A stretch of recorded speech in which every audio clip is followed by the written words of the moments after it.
Hello, this is Dr. Rebecca Clem. It's October 8th, and I have 8 with me, and I have a bowl full of Kit Kats, which happen to be 8's favorite. And why does 8 love them? Because they're red.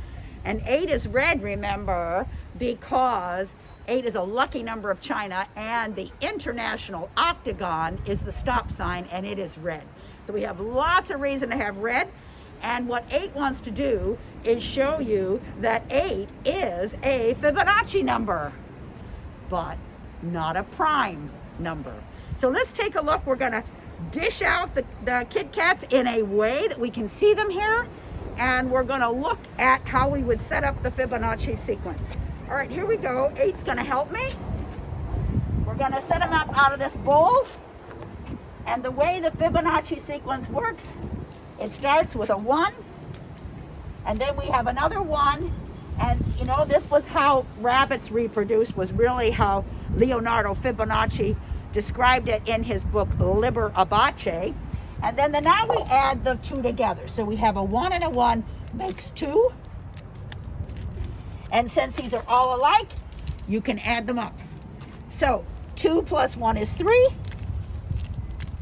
That's the next number, 3. All right, here's the 2, 1, 1, 2, 3. This is the best sequence for anybody, even young kids, to start with, because it's simple addition. And it is so useful in art, and I'll have big lessons on that because I speak about Fibonacci many, many times all around the world. Okay, now we add this 3, and these 2 is 5. 1, 2, 3, 4. And I'm going to put the 5th one up here because many times we realized over history that our eye can look at 4, but the 5th one you have to sort of realize that it's different. You know, that's how the Romans created a new symbol for 5, which was the V. Okay? Now, if we add these 5 and these 3, 8 is jumping for joy and saying, that's me. Okay? So now we do 8. 1, 2, 3, 4, 5, 6, 7, 8, right?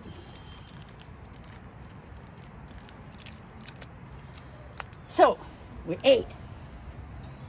Now 8, what would be the next number? We take 8 plus 5 is 13. So I'll put those down here because that's a lot more Kit Kats. 1, 2, 3, 4, 5, 6, 7, 8, 9, 10.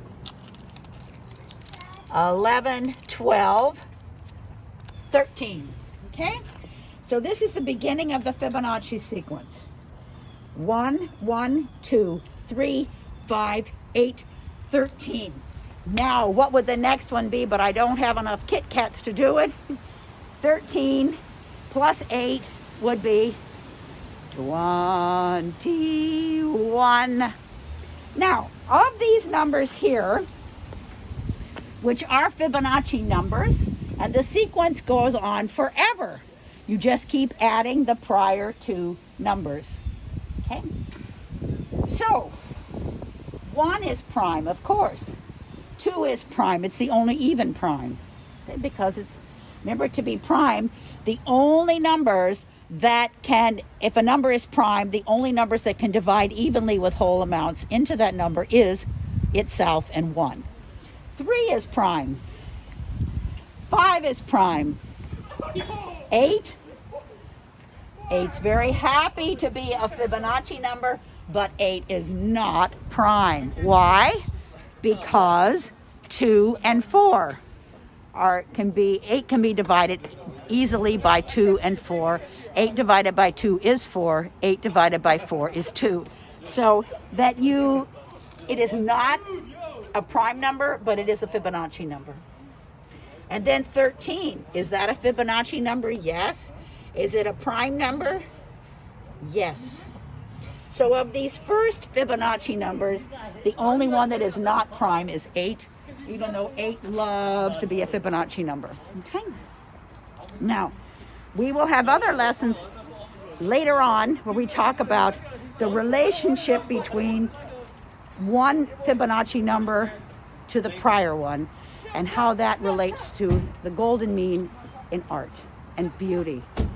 and we use a lot in Western art and civilization. Okay, so here's number 8, overlooking everything. Hello, can you stand in the bowl? Yes, you can.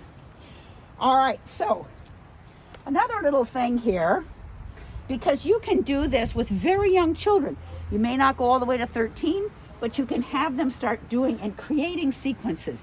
Sequences are very good cognitive thinking because you're creating patterns. You can do patterns with design, patterns with count, patterns with cards, anything you have. You could have done this with little buttons.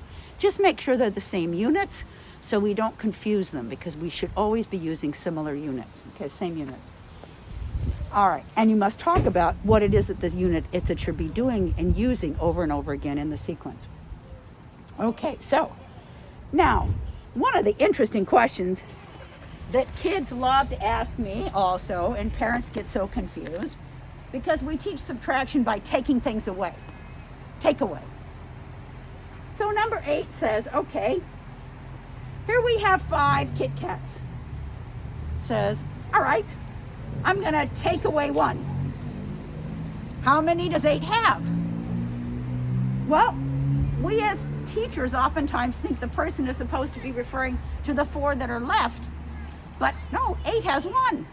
So in fact, 8 has 1 Kit Kat because it was taken away from the 5.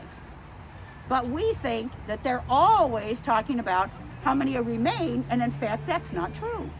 So you have to be very careful as you're asking questions, teachers, parents, adults, older people, whatever. When you talk about takeaway, make sure that you talk about it in a meaning that actually is being interpreted by the person you're talking to, okay? Hi there, how are you folks today? We're doing some Fibonacci sequence with our candies today out here. Oh, number 8, this is the 8th of October.